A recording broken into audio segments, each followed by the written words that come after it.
Recently, This is America and the World visited the Republic of Haiti. We wanted to look beyond the headlines and experience Haiti for ourselves. So, with a local Haitian camera crew, we set out to explore the country's rich culture and very real challenges. And we discovered a truly beautiful country with warm, welcoming people. On this program, we'll explore Haiti's need for economic development and jobs. We'll speak with government officials and visit 4 successful businesses to see firsthand how Haiti's narrative is changing. Even though there are challenges to overcome, Haiti is a country of investment opportunity. This is America and the World is brought to you by Whittle School and Studios, the U.S.-China Education Trust and F.Y. Chang Foundation, guided by Julia Chang Block, President, the League of Arab States, the Rotondaro Family Trust, Japan, History, Hospitality, and Advanced Technology, Sharing Tomorrow, the Forerunner Foundation, dedicated to forward-thinking public policy, and the Embassy Series, uniting people through musical diplomacy, presenting international artists in diplomatic settings.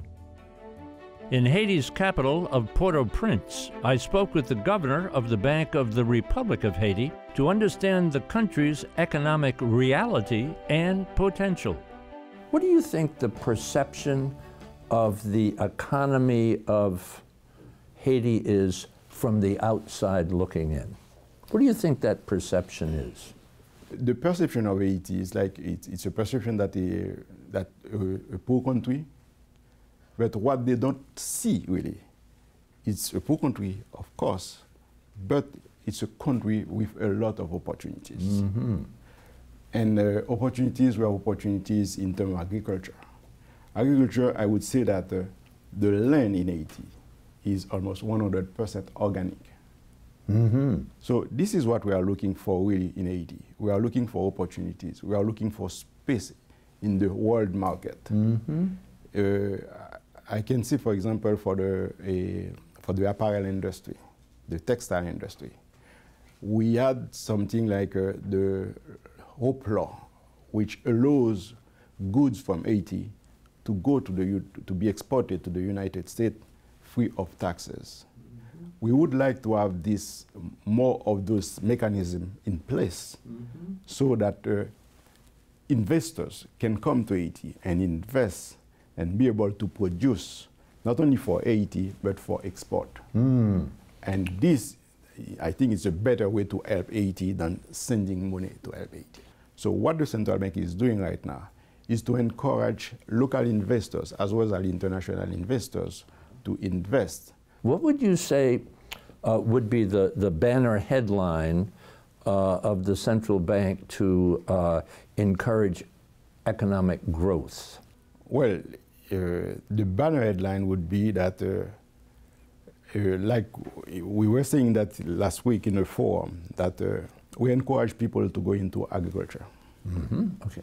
Agriculture. Mm-hmm. Agriculture, because we are importing 70% of the import is really that for local consumption. Mm-hmm.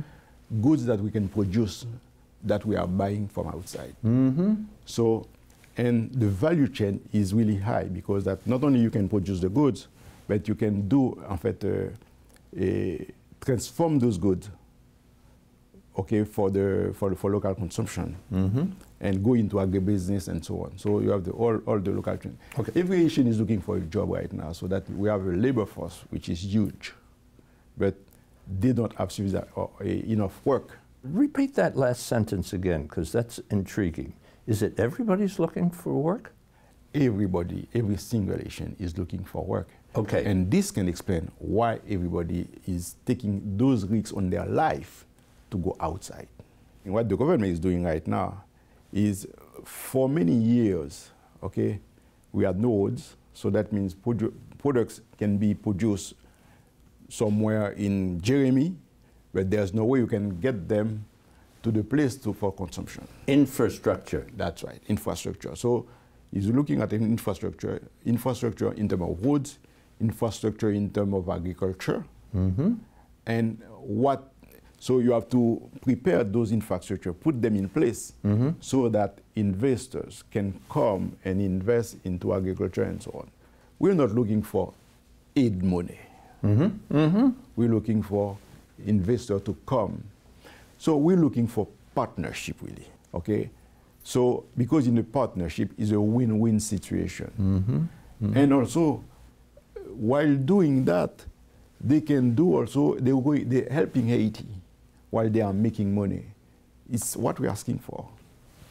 Governor, thank you for your hospitality. Thank you for the education. Thank you very much. It's my pleasure. In Haiti, we visited a number of very successful businesses. Heineken has invested heavily in Haiti's Brana Brewery and its prestige beer, and the results have been truly amazing. Brana is the Brasserie Nationale d'Haïti. So Brana is the acronym. It's a brewery that's been in Haiti since 1973. We actually started under a PepsiCo license, and in 1976 we started brewing Prestige, which today is the flagship beer brand in the country. When someone says, I want a beer, they say, I want Prestige. How many workers are working in this complex? Oh, to make Prestige happen, and we have 14 brands, by the way, so it's not just Prestige, but to make all of that happen, we actually have 1,400 employees. Ooh. Now, when you say that's like one of the brands, what are some of the other brands that are they brewed here or are they made here? Yes, all made here. Give me run down some of them. So Malta Ash is our non-alcoholic malt beverage. We also have Guinness, which is another beer, a heavier stout beer. We have Toro, which is an energy drink. We have 7-Up, Pepsi, King Cola, it goes on and on and on. I think the most fascinating part is, first of all, the brew house. That's what we call the heart of the brewery. This is where everything is brewed, it's cooked, it's mixed. And then the other exciting part is actually the production line. So seeing the liquid go into the bottle and the whole process, that's the exciting part. Is it a pride factor in this beer? There's a lot of pride. When Haitians think of national identity and they look for a reference, they think of Prestige, they think of Barbancourt rum. These are some key items that are part of our identity today. I think also what enabled that to further happen is in 2011, Heineken fully acquired the company. Heineken had been part of Brana since the early 80s. They had about 22% shares, and then in 2011, December, they completely acquired the company and made some much needed investments in the company. 2 different rounds of investments. A lot of the breweries in the region are a little jealous of us within the Heineken world. But at one point, Brana was producing 30,000 cases in a year. With the investments and the modernization process that we've been going through over the past few years, today we can produce 40,000 bottles in one production line in 1 hour. Whoa, thank you so much for your hospitality, the education. We just love being here. Thank you. The pleasure is really all ours. In Port-au-Prince, I met with a businessman born in Haiti, raised in the United States, and now an American citizen. He came back to Haiti to set up a data processing center which assists U.S. dental practices. You were born in Haiti, right? Yes, I was born and raised in Haiti. I left about 34 years ago. Yep. So you got a computer science in your background, engineering in your background, yes. Business in your background from Columbia, as I recall? Yes, at the Columbia Business School.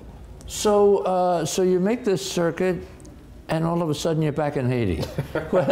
How did all that come about? So I think, to use one quote that I think somebody mentioned one time, is to say, I'm a U.S. citizen now. And the gentleman was saying that the United States is almost like a wife versus Haiti is your mother. So you can never leave your mother. So to me, that's the way I think about Haiti, is that it's always been home. And I think a couple of people that I've spoken with, that I've mentioned to them that I've never had a bad day in Haiti. Tell me about the company here. We started 11 years ago. Company is called BPOS. BPOSS. So the term is Business Process Outsourcing Services and Solution, but the full name is BPOS. So what we do is we work mostly with large group dental practices. So dental is probably 1/20th the size of medical, but it's a very niche business. So not a lot of people know about it, which I think is a good thing. So most people know the term if you're working and you're doing medical billing. That's the old term. The new term now is revenue cycle management. Whoa, It sounds fancier, good consulting term. And the way you think about it is the insurance business, a patient comes in, you see them, you send a claim, and the insurance company by law has 30 days to pay you. Okay, so that's the cycle, that 30-day cycle. So the things that we do is to help to reduce that cycle. Now, there are various other industries we could go to that we will go to, but for now, that industry is big enough where we can find work for 500 agents. Holden, great to be with you. Thank you, pleasure. Thank you for your hospitality. Welcome, that's the Haitian way to do it. I met with the General Director of Haiti's Center for Facilitation of Investments, also known as C.F.I. Its mission is promoting new business within Haiti and, most importantly, attracting foreign investment. Tell us what C.F.I. stands for. What's your mission? What's your goal? Okay, so C.F.I. is the Center for Facilitation of Investments. It's basically the country's investment promotion agency.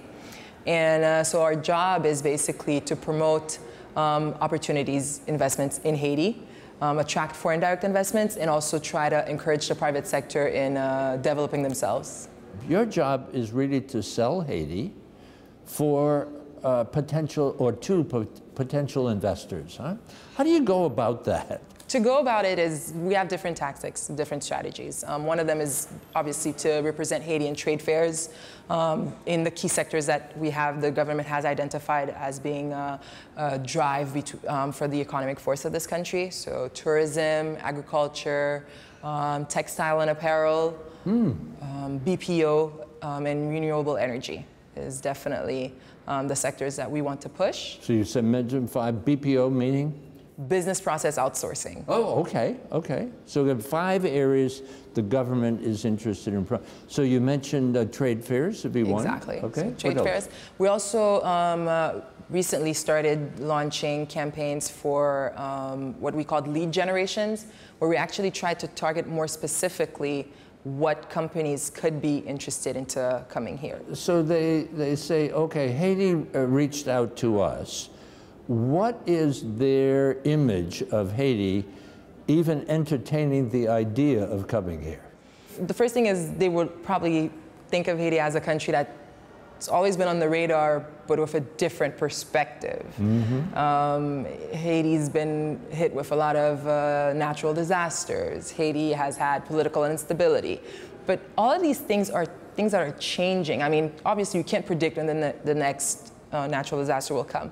But as far as political stability, obviously the UN mission that was here has left, and we haven't burned down the country yet, you know, and I don't think it's going to happen. So we're definitely on the road to progress, I could say. We need jobs. I mean, first and foremost, what Haiti needs is for progress is jobs. And it's not because the government doesn't create them, it's not because the private sector that exists, that the Haitian private sector doesn't create them, just because they can't create enough. Yeah. Which is exactly why we've had such a great focus right now on foreign direct investments coming here and providing these opportunities for our people to actually earn a living and have economic stability, and for this country to develop itself even more. One of the things that's the most important for me to put out there is although this is a media outlet, obviously, but not to believe everything that you see about Haiti out there. We're not just negative. There's a lot of great things happening here. So if people just could take the time to actually come and see for themselves, just come and see for yourself. You would be pleasantly surprised. And I think your experience is probably a testament to that. Yeah. Thank you so much for our conversation, your hospitality. Thank you very much. Manutex president Lance Durbin is an American businessman who came to Haiti years ago stayed on and set up a successful electronics business, and more recently, a craft export service. What is Manutech? What are the kind of products you make? We're an electronic component manufacturer, but our niche is magnetics, which is basically copper wire wound around a bobbin or some sort of a core, and it's either a transformer or an inductor. A transformer is 2 or more wires, an inductor is 1 wire, and they come in all sizes and all shapes, and basically the electrical specifications are determine how many turns and the gauge of the wire and all that stuff. And how are they used? In what kind of products are they basically, used? anytime there's electricity, you're going from one voltage to another, from direct current to alternating current, and transformers are basically the heart of the business, the heart of the component. So you've got an appliance in your house, there's probably a transformer in there. Some kind of a transformer is in the appliance at some point. So we are doing mostly the lower volume, and by that I mean 500 to 5,000 of a part, not a million of a part. So you won't find our parts in an electric mixer in your kitchen, but you would find it in a plant that might have made an electric mixer, or might have, might go into some medical equipment that you'll run into in the hospital. What would you say to an American businessman who was thinking of an investment in Haiti? Well, I think the first thing to do is make a small investment and get a plane ticket, come down, spend a week. Plan your trip, make some contacts down here. There's the C.F.I. It's a government entity, government-supported entity in any event, to encourage investors to come to Haiti. And so they will, meet you at the airport, hold your hand, help set up some meetings with businesses that are already here. And so, if an American investor invests in a plane ticket down, he can learn a lot in really a fairly few number of days, and get some idea whether Haiti would be right for him. And you think it might be right for some people? Oh, absolutely. I think it would be definitely worthwhile, depending on what the U.S. company's doing. We've been here for close to 40 years now. It'll be 40 years this July, and we've been generally very happy with our experience. In northern Haiti, I talked with an incredibly innovative and successful Haitian business executive who moved his company from Port-au-Prince and set up shop in the Free Zone and Industrial Park of Caracol. Well, the Industrial Park idea came after the earthquake, 2010, in Haiti. And at the time, because of the human toll that we had in Port-au-Prince, it was thought that there needed to be a plan of decentralization for the country. Just in broad strokes, what are the kinds of companies that have located in the industrial park? Well, first tenant was SEA, SNH Global, which is a Korean company that became the anchor tenant for this park. Without them, the park would not have been built. So because they're committed to a certain number of buildings and job creation in here that would, assure the viability of the park. Then I was invited to the presentation of the park. There were some other companies interested at the time, and then I asked, who were the potential Haitian investors into the park. And when they told me that there were no Haitian investors, I said, well, if somebody can come from Korea to Haiti to create job and opportunities, why not anybody from Port-au-Prince do the same, at least, or some from the north. So that's when we needed to do a second paint factory, because we have a paint factory in Port-au-Prince. Yeah. So you have a paint factory, that's one of your businesses. Right. But the other one is rope and twine. Yeah, rope, twine, and fabric, yeah. And fabric as well. How does that process all work? The fiber comes from an agave plant. The plant grows in about 2 to 2.5 years. The plant reaches maturity that you can start cutting the leaves. So what do you do with the leaves? You cut the leaves, then you put them into what they call a decorticator, which is a machine that just processes the leaves, and then after decortication, you get the fiber. Fiber is in the leaf. Exact. So you kind of like stripping the leaf. Huh? Exact. So the fiber is used to create the rope and the twine? With the fiber, you prepare it, you refine it, and then with that you do the twine, then with the twine you do the ropes, and with the twine you also do the fabric. The product is made here, it's shipped, we're selling right now in 3 main markets, in Haiti, in the Dominican Republic, and also in the US. Is it a fair statement to say, standing here now, right, that Haiti in a way is a land of opportunity? It is. It is. And you know, we have a lot of bad rap, as they say, but I think that Haiti is one of the best kept secrets in the Caribbean. Haiti is full of life, but you can still see signs of the 2010 earthquake in the capital city of Port-au-Prince. Haiti's goal now looks far beyond just repairing the damage and devastation of the past. The focus today is on sustainability for future generations and building a new city from the ground up. I spoke with the executive director for the Unit for Housing and Construction of Public Buildings. Tell me a little bit about the agency, how it came about, and what you envision for this area. Okay. The reason that created this agency is because after the earthquake, there were 3 major priorities. We had 1.5 million people living in the streets. We needed to find a solution for them. The reality, we had like 250, I don't know, maybe some 300,000 homes that were destroyed. To be honest, Port-au-Prince had a housing deficit situation before the earthquake that was amplified by the earthquake. So we needed to think of housing as well. And we had 44 public buildings that were down, and the government did not even have means to collect taxes.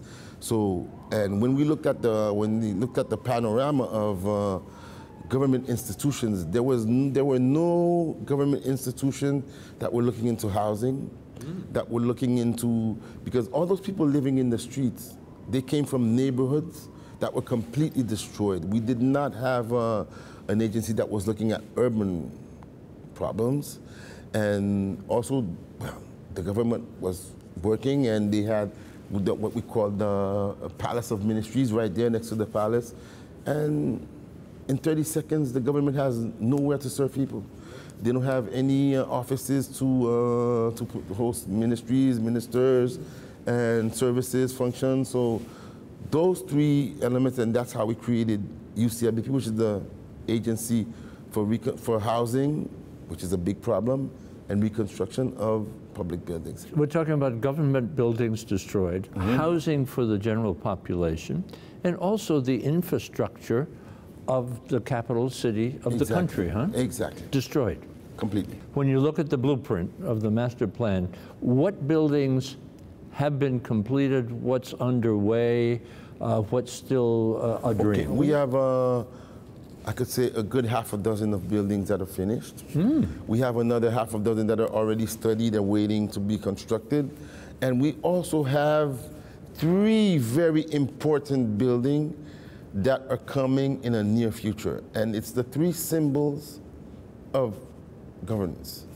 It's the National Palace, the House of Representatives, what we call the Parliament, yeah. and the justice system. How does the general public feel about what's happening?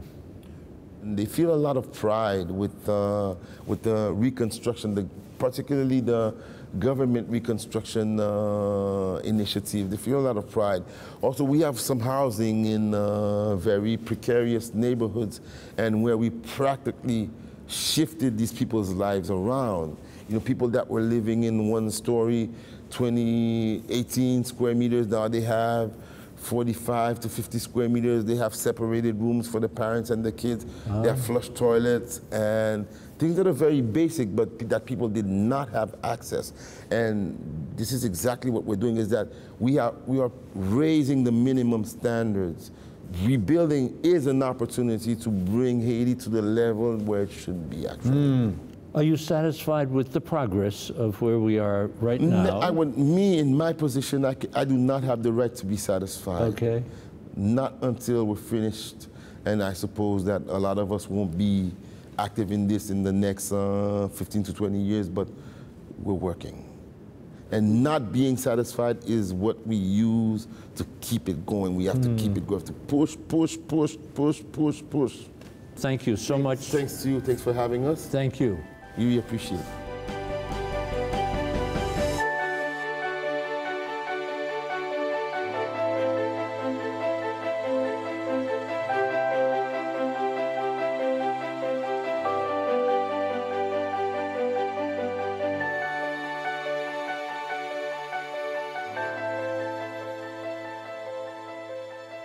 Special thanks for the warm hospitality of the Marriott Port-au-Prince Hotel. For information about This Is America and the World, and to watch all of our programs, visit our website, ThisIsAmerica.net, and look for us on Facebook and Twitter. You can listen to all of our ambassador interviews on our podcast, The Ambassador Series. It's available on our website and iTunes. This is America and the World is brought to you by Whittle School and Studios, the U.S.-China Education Trust and F.Y. Chang Foundation, guided by Julia Chang Block, President, the League of Arab States, the Rotondaro Family Trust, Japan, History, Hospitality, and Advanced Technology, Sharing Tomorrow. The Forerunner Foundation, dedicated to forward-thinking public policy. And the Embassy Series, uniting people through musical diplomacy, presenting international artists in diplomatic settings.